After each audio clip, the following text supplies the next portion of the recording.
we beat the airlines. Why not take advantage of that and have a whole lot more fun than doing it minus the body cavity searches, unless you enjoy that kind of thing.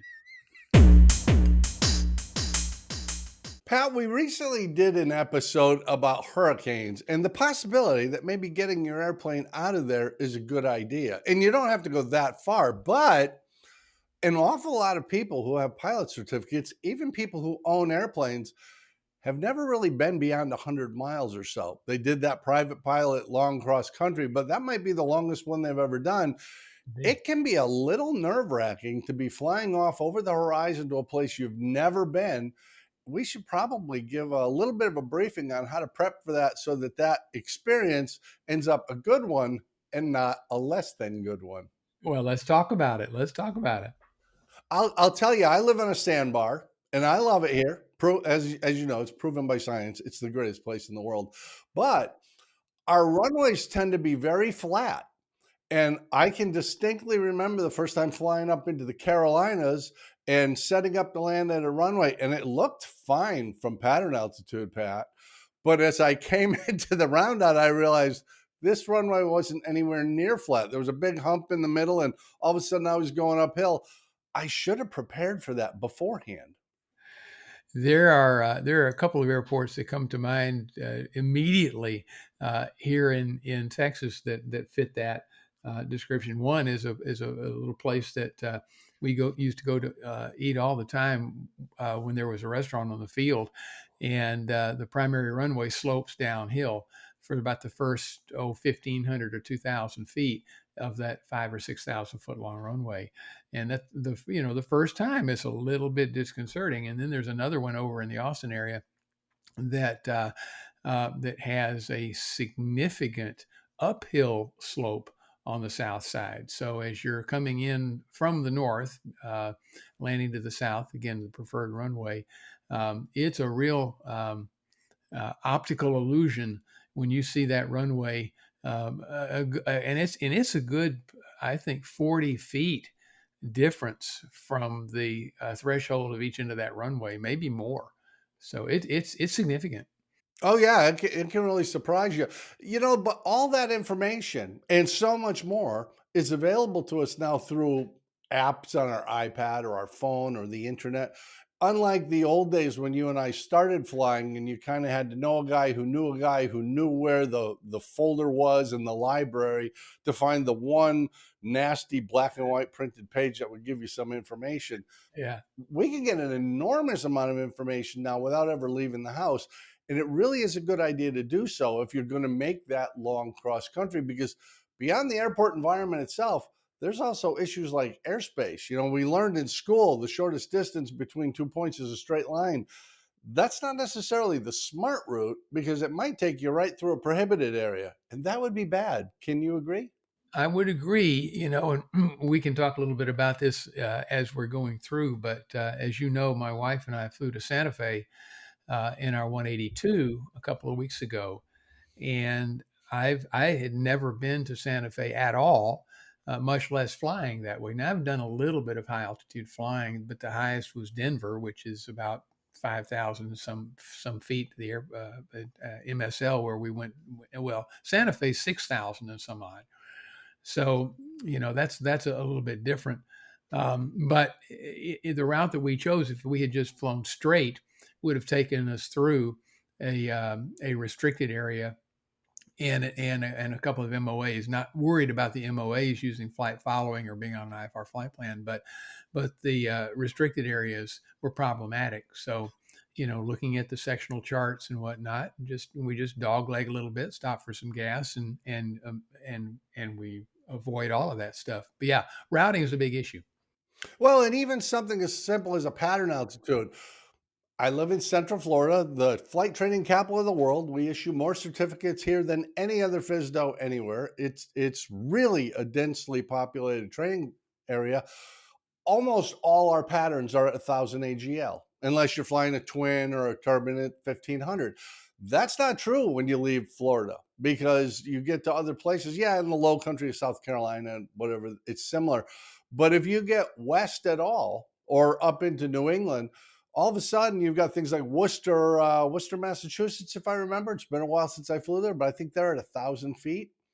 If I intend to enter a pattern at 1,000, it's going to be problematic. Yeah. Well, you do have to take into account the MSL, but Mhm. even that isn't the only thing that you have to be concerned with. For example, just here in the greater Houston area at Ellington Field, EFD, the traffic pattern altitude is published at 600 feet AGL. 600 feet AGL, and it keeps you below the class Bravo, which is close to Hobby Airport Mhm. for that. But if you don't know that, well, first of all, even at 1,000 feet, you're not going to bust the Bravo. But if you don't know that that's 600 feet, the tower will remind you when you enter the downwind that the altitude is 600 feet. So, and I'm assuming that it's just because they want to have plenty of buffer between the class Delta and the class Bravo. But I don't know that for sure. That's just a guess. Well, let me get your input on this part because the last few airplanes I've owned was a Cessna 150 and a J3 Cub and an Air Cam. I'm very VFR. I wouldn't even think about filing IFR in any of those, especially the Cub since it has no electrical system. Yeah. But what's your thought on if I'm going on a trip that's of some significant distance, are there advantages to going VFR or IFR in your professional opinion? Oh, I Well, stumped him. I mean, it's so circumstance dependent. Hmm. You know, I'll go back to the Santa Fe trip because it was the most recent, but kind of apply it really to everything. What's the weather looking like? I mean, I'm going to use fly following no matter what. I mean, we're going to have a set of eyes watching us if we go VFR. I'm not going to do it without that. And it turns out that the weather on our trip to Santa Fe a couple of weeks ago, the trip to there was absolutely fine. It was severe clear, VFR, gorgeous, not a cloud in the sky, literally for the entire trip. And the winds were light and variable the entire trip. I mean, it was just perfect Chamber of Commerce flying weather for 700 miles, which sometimes is a little unusual. So I just opted to use flight following because it gave me maximum flexibility to do whatever we wanted to do. Coming back, however, um, the clouds were 1,500 AGL, but we have mountains up there, and so I did file IFR to get out, despite the fact that a few miles past Santa Fe, once we got back into a little flatter country, again severe clear all the way to our fuel stop in Texas. But I stayed on that IFR flight plan because why not? I was already there. But then leaving our fuel stop, it looked like VFR all the way home. Uh, at the time of departure. But by the time we got to Waco, it was starting to look like it wasn't going to be nice weather by the time we got to Houston. So I called up Waco Approach. Again, we were on flight following, and asked the controller if she could put us on an IFR flight plan. And she said, "Yeah, stand by a second." And she came back and said, "Yep, you're cleared direct West Houston." At that point, we're on an IFR flight plan. And it turned out, and without going into all the details, it turned out that that was a really, really smart thing to do because the weather turned really, really bad, really, really quickly. And having that extra set of eyes and an extra radar and all of that on board was really helpful. So that's a very, very long way and long-winded way to say it depends. Yeah, and I do think it's important that people get really conservative about their weather minimums when they're going to go on a long trip, especially if it's a first long trip, because the weather, as you say, can be significantly worse than forecast. And it can happen relatively quickly. I've certainly had that, even on a short flight of maybe 80 miles. It went from my destination went from VFR to IFR, and I had to shoot an approach and broke out at minimums, 250 feet, and that's in the space of 40 minutes or so. Yeah, we had to we actually had to divert from our home airport destination to an airport about 12, 13 miles to the west of where we were because our airport was just literally it was covered with a sheet of water. And the airport that we opted to go to was still VFR. and so we just bailed out and landed there. Essentially, waited for the rain to pass. It was a few hours, and my wife and I were looking at each other and just kept saying, "So close, yet so far away." I 12 don't miles. think We there's couldn't get there. I don't think there's anybody who's traveled with general aviation who hasn't been sitting at an FBO for a number of hours waiting for a weather system to pass. It's just part of the deal. So put it into your thought process because that's going to happen to you eventually. You know what I do worry about, Pat, is gadgets because we have tons of them. I got my phone, I got the iPad, I got GPS in the panel, everything's great. And I could easily just put in a direct to route, easy, simple. I follow the magenta line, everything's good. But I was once flying from Louisiana to Alabama, I believe, and my GPS just went blank about 15 minutes into the flight. I don't know why. I don't know if it was a military thing. There is a lot of military there, but it just went blank. If I had been relying on that rather than having some checkpoints and an idea where I was going and already having my radio frequencies written down on my knee pad, I'd have been in a jam. And that is something I think people can rely too heavily on the gadgets because I have this thing that does all the work for me. That really sucks when the thing overheats, the battery dies, it blanks out, whatever. One of the things that I like to do, excuse me, when I'm flying any kind of significant cross country, and I'll do it next week when we fly up to Oshkosh, is we'll certainly fly the magenta line. I'm no different. My partner in my Comanche no different. We'll fly the magenta line. The autopilot will do all the work, and we'll be watching along on our iPads and other gadgets just like everybody else does. And there's nothing wrong with that. But one of the things that I like to do to kind of while away the time is to triangulate with the VOR and put in a radial at some point in the distance and kind of watch that needle come in center and then move along the other side, indicate that we've passed that radial, and see if that corresponds with where the little airplane on our magenta line says we are. And if it does, that's great, and it does. But I do that for a particular reason, and that is if we do have a radio failure, excuse me, a GPS failure, um, uh, or for some reason, I have to let's say report a position to ATC. I am pretty sure that we are where we are supposed to be. So practicing triangulation, even between two VORs, if you have two of them in the airplane, is not a bad idea. I like that. We're such nerds, but it really does lower your stress level. More information is better. Let me ask you, since you are flying to Oshkosh AirVenture, and this will probably air just after that, Right. what about fuel? Now, if you're flying VFR, you need to have a half hour reserve. Do you fly 3.5 hours off a 4 hour endurance fuel load, or how do you do it? uh, I learned the hard way. It was in one of the early trips to Oshkosh. We stopped at no, it was Sun and Fun. One of the early trips to Sun and Fun, we had a fuel stop scheduled. I don't remember where, and it was in an airport it was a non-tower field, so it had a little the magenta circle with the little tick marks on the on the sides there, indicating services. And landed and taxied up to the fuel pump, and the FBO guy came out and said, "Well, the fuel truck hadn't made it yet, so we don't have any gas." Oh, what are we going to do now? Uh, Fortunately, we still, if I remember right, we still had an hour and a half or 2 hours worth of gas in the tank. So we flew to a neighboring airport and topped off, and it was not a big deal.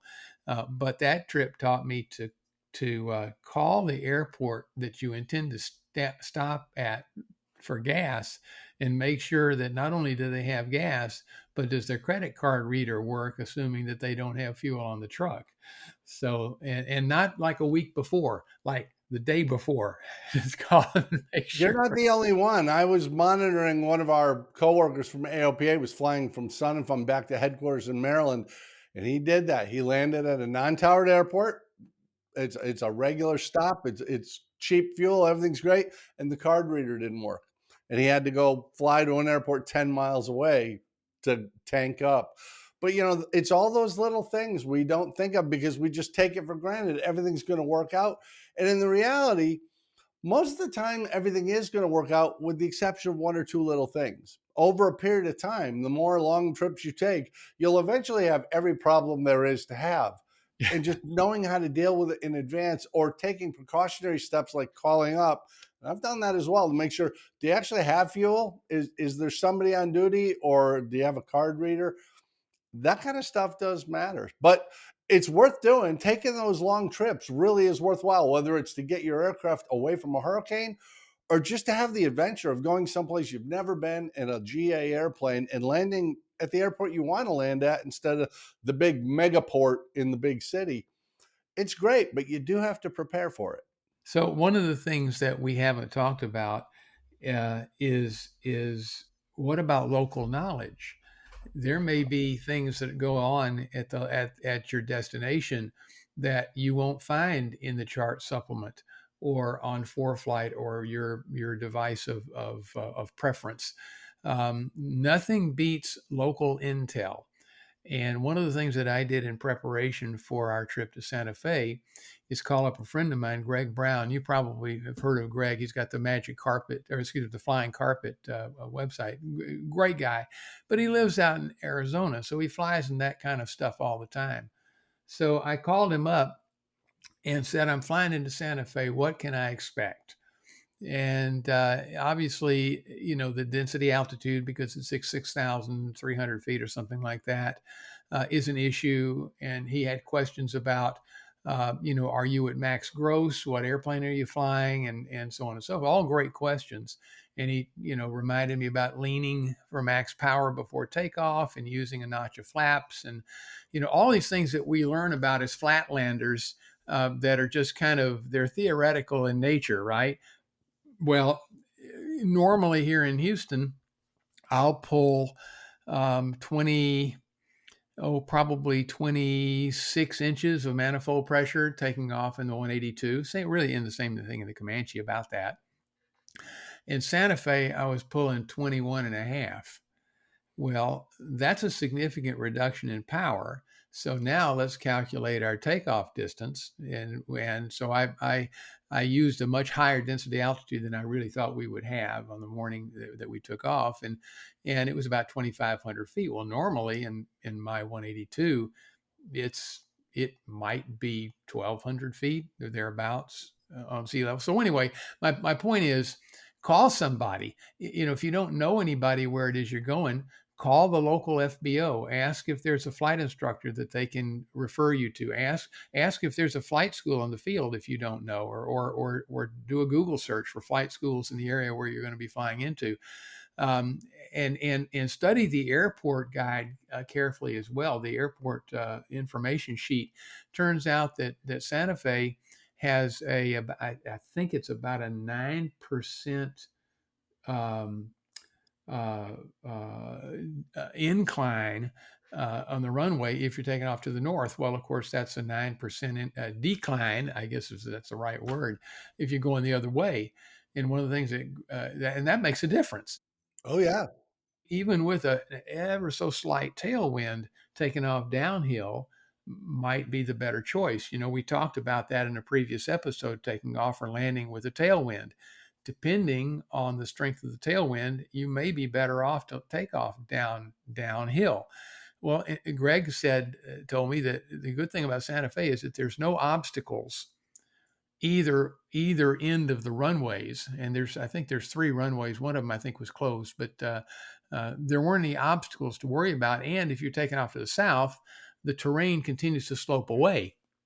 So even if you only have a 300 or 400 foot per minute climb, there's no obstacles you have to worry about. An obstacle, a departure procedure, or anything like that to take into account. So calling someone who lives there and flies something maybe similar to the kind of equipment that you're flying in, is a real good suggestion in including everything else we've talked about. I've done the same thing, both in advance of the flight, but I've actually at a fuel stop, I've grabbed a CFI on the field and say, "Hey, this is my planned route. Do you have a suggestion that might be better? Because maybe I'm in the vicinity of mountains and winds do weird things around mountains, or maybe there is a wildlife preservation area or some military thing that I'm not aware of, or just there's an awful lot local people know about how things work in this area. It's just worth asking them. And that leads us to what I think is really important takeaway from this, Pat. Have an alternate plan. Don't be so fixated I'm going there that you lose sight of the fact that as the weather degrades, as you have a system failure, as your fuel's running low, as your passenger is sick, no, I'm going there. It's a good idea to have, where would I go if things weren't looking good? And too often people forget that, but that's a really important thing. It's not just for airliners. Have a second alternate. Have a second alternate, and probably, I guess the last thing that I would say is, check your destination again and make sure that they have the services that you need when you land. When I travel, my stopping points are always, um, a big criteria is what services are available in the airport. What if I have a flat tire? Is there somebody there that can help change it? What if I have a magneto problem? Is there somebody there that can help troubleshoot? What if I need a rental car because the airplane breaks and I've got to get somewhere? Are there rental cars on the field? And I don't mean just some beater, that you can get to the local hotel. I mean, can I get home? Mhm. Or can I get to my destination, or what have you? So my flight planning always includes a stop at an airport or airports that have those, and oftentimes that's going to be a class Delta or a class Charlie airport. Not always. I'll do the necessary due diligence, and it could be a good size class Echo airport or class Golf airport next to a fairly large city will have good services as well. But I'd like to have an FBO that's staffed, and there's somebody there that can help. That's actually saved us a couple of times in the last 20 years. Um, and also, if you're overnighting somewhere and if there's weather involved, can they put the airplane in the hangar for you? It's going to Yeah. cost you, but you know something? Earlier when we talked about hurricanes in a previous episode, um, it might cost $50 to have the airplane put in a hangar overnight versus $10 tie down or something like that. But that sure does beat $1,000 deductible, and how many months the airplane may be down with repairs at a strange place.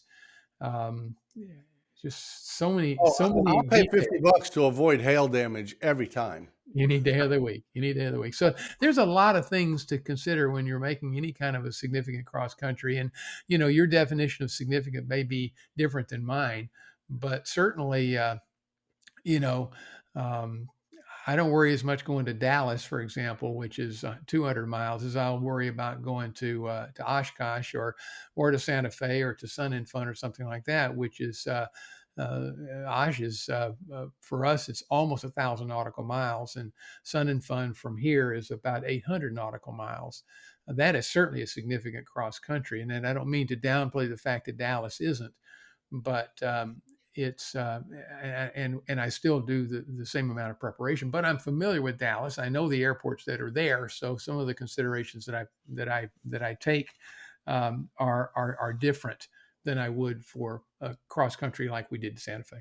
And it depends on your starting point. For me, Dallas is about 1,000 miles. Yeah, So it's same destination, different planning. But absolutely different planning. I think the takeaway from all this, Pat, in all honesty, is whatever the reason, to escape a storm, to go on vacation, to go to AirVenture, Sun and Fun, Copper State, whatever you're into, it's worth learning to do this and using the airplane for what it's for, to go ahead and travel efficiently and quickly through Yeah, two different places. And it's just so remarkable to see the world laid out before you. So take the precautions, talk to people who've done it before. Maybe the first time you do it, if you're really uncomfortable, take a CFI with you and just go do the trip. Go fly 300 miles out, 300 miles back. You can do that in one day. yeah, Wasn't that expensive. And now you have the confidence to do it with your family. Yeah. Any parting words, Mr. Brown? Share your genius with this audience that is riveted to what you have to say. The airplane is a time machine. It is a remarkable time machine. The trip to Santa Fe was 5.5 hours of flying time in our 182.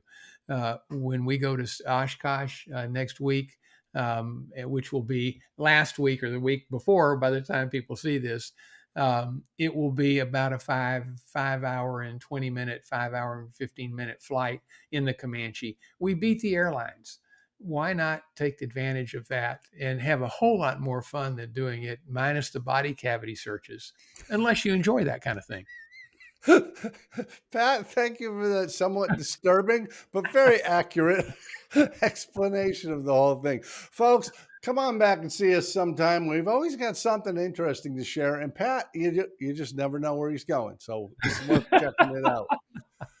Subscribe to the channel, click like button. Go ahead and share a comment. What's your longest cross country in a general aviation airplane? Or what's the one you want to do? Because if you got questions, you never know. We might actually answer you. Pat, thanks so much for being part of this, and I will see you next time. Adios.